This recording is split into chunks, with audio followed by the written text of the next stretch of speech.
Okay, at the end of last time we read Stevie together, we figured out that it was one prankster, six disguises. And the last one was, who was it? Yes, Deke Rifkin. So, chapter 19, here we go. For a second, everyone looked around, baffled. Snake that he was, Rifkin had slunk behind one of the giant cops, hoping to escape notice. But when the cop saw where I was pointing, he stepped aside.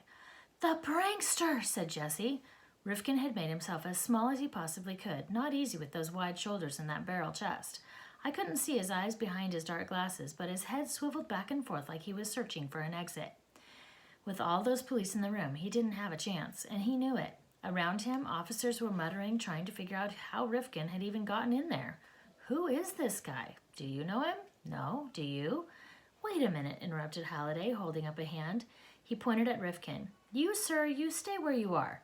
And then turning to me and Jessie, "Listen, kids, with the first 5 people you mentioned, okay, you say that Marietta was so scared of the man who stole her that she made a frightened yipping sound whenever she saw him?"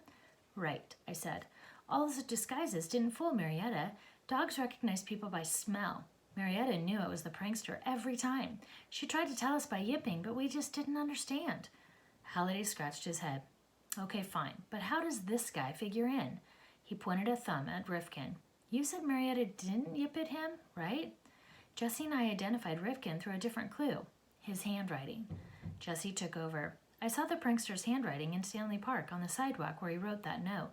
I told Stevie after that it looked just like Ms. Rizzolo's. She's our teacher. The prankster's writing looked just like a teacher's, all neat and perfect.